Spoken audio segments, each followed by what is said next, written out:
Hello everyone, আমি আমার বাসার ছাদে it's been raining all the day এবং আমি ছাদে আসছিলাম বৃষ্টি দেখার জন্য। এসে দেখছি যে এখানে মোটামুটি পানি জমে খুব খারাপ অবস্থা। I had to find a way যেখান দিয়ে পানি নেমে যাওয়ার ব্যবস্থা করতে হইতো, কারণ না হলে সিঁড়ি দিয়ে পানি নামতো এবং বাসায় ঢুকতো। সেটা হইতে দেওয়া যাবে না, যেই কারণে আমাকে একটু খুঁজতে হয়েছে যে কোথা দিয়ে পানি যাওয়ার ব্যবস্থা করা যায়। তো আমি এখানে আসলাম, এখানে এসে দেখলাম যে আমাদের যেই জায়গাটা দিয়ে পানি যায় ছাদে, সেই জায়গাটা পাতায় এখানে প্রচুর গাছ। তো এইগুলো ঝরা পাতা সব পরে পানি যাওয়ার রাস্তাটা বন্ধ হয়ে গেছে। তো যতই আমি পাতা সরাই, সেটা আবার পাতা টেনে বন্ধ করে দেয় রাস্তাটা পানি যাওয়ার। So what I had to do, I can rotate it. I had to do this. আমাকে এই 3টা ইট এনে এখানে রেখে পানি যাওয়ার জায়গাটা, ওই যে ভিতরে আপনারা দেখতে পাচ্ছেন হয়তো, রেখে এখানে পানি যাওয়ার জায়গাটার ব্যবস্থা করতে হয়েছে। তো এখন অনেকটা কমে আসছে পানি, আগে আরও পানি ছিল। তো হোয়াট হ্যাপেন্ড, যে বারবারই যখনই আমি আপনাদেরকে যদি দেখাই একটু, তাহলে আপনাদেরকে আরও ক্লিয়ার হবে এই ছাতাটার কারণে। আমি যখন এখান থেকে এই পাতাগুলো সরাই, তখনই এখানে একটা টর্নেডোর মতো একটা সাংশন ক্রিয়েট হয়। এখন একটু কমই হচ্ছে, কারণ পানি কম। একটু আগে আরও বেশি হচ্ছিল। সো কেন এত কিছু দেখানো, কেন এত কথা?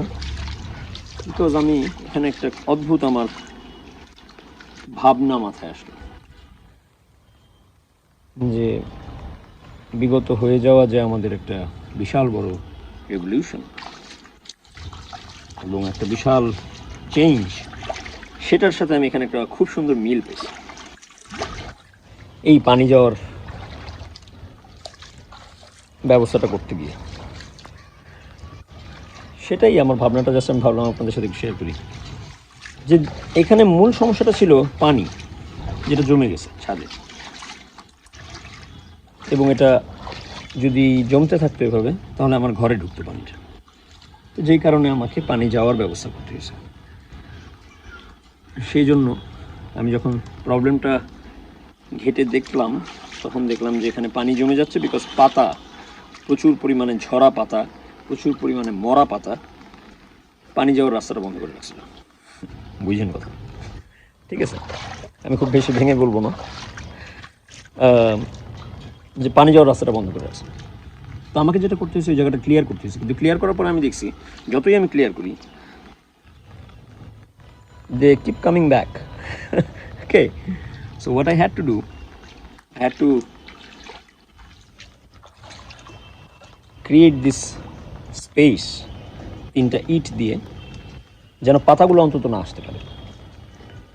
তারপর ভিতরে জমে যাওয়া যে পাতাগুলো, সেগুলো আমি হাত দিয়ে সরাই দিচ্ছি।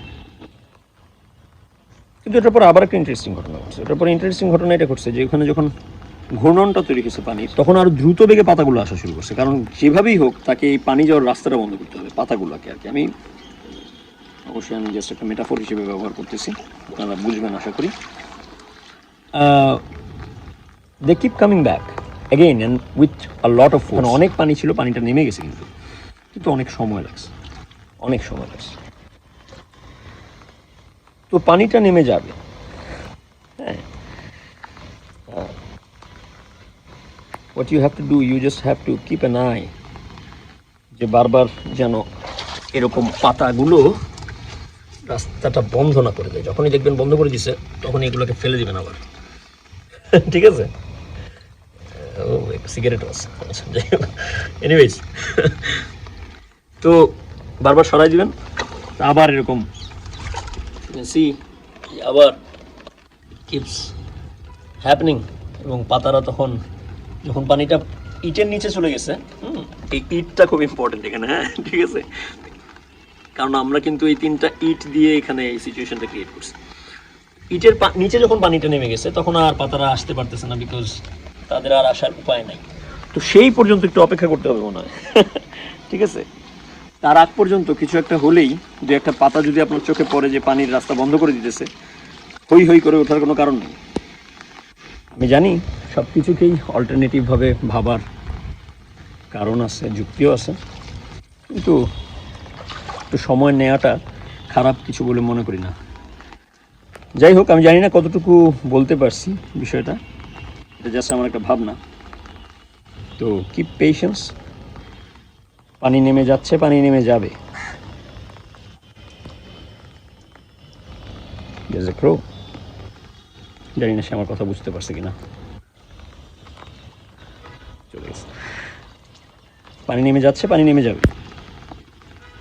আপনাকে আপনার করা যে কাজটা, যে চেঞ্জটা আপনি তৈরি করছেন পানি নেমে যাওয়ার, সেটাতে একটু ভরসা করতে হবে এবং একটু সময় দিতে হবে। আমি বলতেছি না ভরসা করতে হবে মানে একদম একদম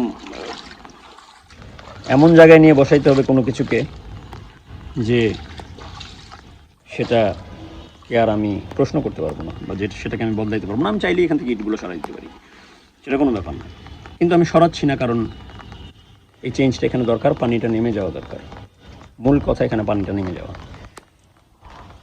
পাতাগুলো এখন যেহেতু ইটের নিচে চলে গেছে পানি, তারা আর পথ আটকাতে পারবে না। পানিটা এখন নেমে যাবে, অনেক ফোর্সে নেমে যাবে। So keep patience and keep your hope. It's a good day. প্রচণ্ড বৃষ্টি, কিন্তু কিছু করার নেই।